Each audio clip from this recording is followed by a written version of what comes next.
Hey guys, I'm Keke, And I'm Tracy, and we are Black girls. who love K dramas. I see what you did there. See? Recovery. So, we are here to talk to you guys about the recap of the show Destined With You. As you guys remember or may not remember, we picked this show when we did the rock, paper, scissors. That is correct, because we could not decide what we were going to choose or who was going to do the choosing because the shows that we had been watching before then had been duds. Yes. So we ended up choosing Destined With You, and now we are here for that. For the recap. For I have to jump right into it and say I wasn't bored by it. I wasn't bored by it, but it was not my favorite. Yeah, it wasn't a super great show like how I will always be like, it's a really good show. Yeah, isn't that. It was good. It was good. It was cool. Yeah. It was better than okay. And here's my thing. I think the thing is that it felt a little flat because I felt like when they went back to the Chosen period, they could have elaborated more onto that timeline. We're not going to give spoilers away right now, but basically what the show was mostly about was just that these people who were destined to be with or in each other's circle or aligned with one another, they were basically destined based on a past life that they had. Yeah. It's a great way to sum that up. Yeah. And so with that, if you like things that are about past lives, if you like things that are going in, they're intermingling people and having their, past life and their current life or their past life or multiple current lives, intertwined. This might be a show for you. If you just need maybe like a segue show, I would also suggest this as a segue show. But if you want something that's just gonna blow your mind over the top, make your heart throb, this is not that show. Yeah, okay? This isn't it at all. Like when I say it was just cool, it was just cool. I think there were a couple of episodes, maybe like around 4 or 5. I think I probably fell asleep and had to rewind and figure out what the heck happened and what the heck did I miss. So, once I got past that, though, it did start to look up. There were some things that happened in the show that could have just been even better if maybe they had taken the time to kind of elaborate further. Or like more on their past lives. Yeah. I agree because a lot of it was just like alluded to, where they kind of kept you in the dark for a while. For a long time. Before you even figure out like, dang, okay, they could have been told me this, you know. Yeah. So I definitely agree with you there. And I also feel like the episodes didn't have to be as long as they were either. Yeah. I mean, I'm all for having some good long Korean shows because I know I could watch an hour and 20 minutes of Crash Landing on You every single episode and be perfectly fine with that storyline. But, but that was a really great show. Yeah, that was a great show. And this was just cool. And they didn't have to have as many episodes as they had either. Like, to not give away anything too much, I felt, which y'all probably ain't gonna watch the show, but I felt like the climax of the show could have happened way sooner. Yeah. I felt like they were kind of drawing it out, and it's like, come on, bro. That's one of the flat pieces of the show. Yeah. So from henceforth, we are going to talk about spoilers. If this is something you might be interested in, I say give it a shot. If you are like, nah, you guys aren't selling it for me, hey, we don't blame you. Because we're going to give you the real. We are never going to send you off and be like, oh, it's such a good show. Go watch it. And it's crap. That's not us. We're going to give you the real. Yeah, it wasn't crap, but it was just... Yeah, but it was just okay. It's one of those nighttime shows. You can watch it at night. At night. So let's talk about some of these spoilers. Yes. So the red hand. That was crazy. Yeah. Like even when they first showed it on the scene, you like, what is this? That's what drew me in. Now I knew that was gonna be the thing that drew you in because all you saw was blood. Yes, and a hand, and I'm like, what?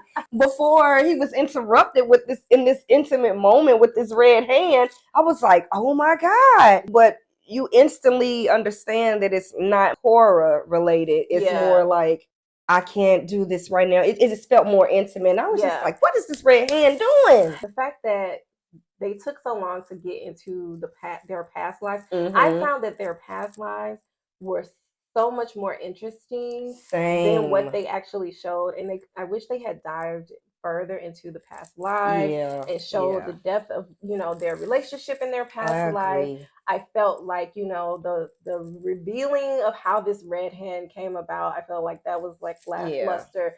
I also think that with that red hand situation, I thought that was trash. Like, I thought the reason.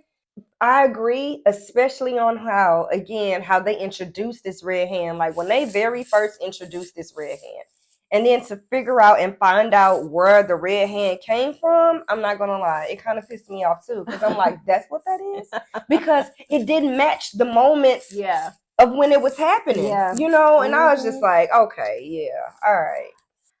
When these certain deaths came about, the reason behind the death, the actual death, all of that I hated, because I was just like, that's not good enough for me. I felt like the storyline there was not good enough for me, but there were other things within the show that allowed me to like the show better, because I felt if I had to just rely on this red hand, the past life in the chosen period, and then also, their destiny and how their destiny got intertwined in that way, I probably would have said this show just completely sucked. But there were some other things at play. We won't give too much away. If you do decide to watch this show, what did you feel like was, I guess, your favorite part of the show? It's the thing where you have your main characters, and of course they make you kind of fall in love with the main characters. But in the Korean dramas, the thing that I love is the fact that you fall in love with the supporting cast as well. The supporting cast that they have is always so great too, because their office romance was beautiful to me. It was. I thought that was really sweet. I love, like, the lady had been married and she's going through this thing with her husband and they get a divorce. He had been in love with her since before she got married. Even before then. And he was so hurt when she's just like, you're nothing to me. You're just a coworker. And he's like, I've been working with you for 21 years and that's all I am.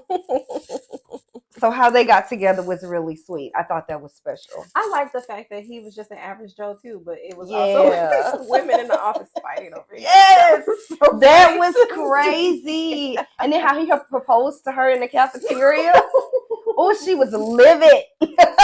I thought it was so sweet. I was like, oh my God. Yes. And then somebody was like, is this one of those dreaded public proposals? I was like, it is one of those dreaded public proposals. Oh my gosh. Oh, he embarrassed her so bad. Yes, girl. And it's like, you at work in the cafeteria, so you don't even want to show your face in the cafeteria again after a moment like that, and especially if it was someone that you didn't even like for real. Can you imagine being proposed by a coworker? Those coworkers that are in love with you secretly, and you just like, He needed to take her out on a few more dates though before he. I agree, but I guess he felt like, hey, if you're gonna give me a chance and we've been on each other this long, like, what are we waiting for? I don't know what they was waiting for, but I'm glad he shot his shot. I mean, he did, and I'm not mad at it. I'm not mad at him being bold. Yeah, I would probably give this show a 6 out of 10. I think I can agree with that. Just because I can agree. There are some things that they fell short for. Yes, they did. I wish they could have evolved a little further on their past life, their destiny, because it's destined with you. It should have been more about their destiny and how they became destined with one another. Yeah, because I'm not gonna lie, I was way more intrigued when they were going back in the past. I was like, how did we get here? Like, where's this red hand coming from? Peculiar. Yeah, I don't know. I thought it was going to be a murder mystery. I didn't think that. With the red hand, I'm saying, like, when they first showed it, I definitely thought it was going to be a mystery. I thought that red hand was going to be some type of devious love, forbidden love, and like she was maybe jilted. Okay. And so here's my thought process, because we've seen a lot of well, I won't say a lot, but we've seen a few shows where you think that it's like, oh, it's about romance, and then they throw a murder mystery in there on you, and you like, wait a minute, where did this come from? So I was thinking that they were kind of alluding to that, but it was the fact that it wasn't even shown a whole lot. So I was like, it almost make you forget all about the red hand until it pops up and you like, oh, yeah, what is this red hand about? Oh, I forgot about you. But they was just leading us on. It was an okay show. Yeah. It was cool. So anyway, thank you guys as always for supporting us and watching us. Absolutely. Remember to always be kind. Because you never know. I'm drawing a blank. You never know when somebody might be destined to be with you.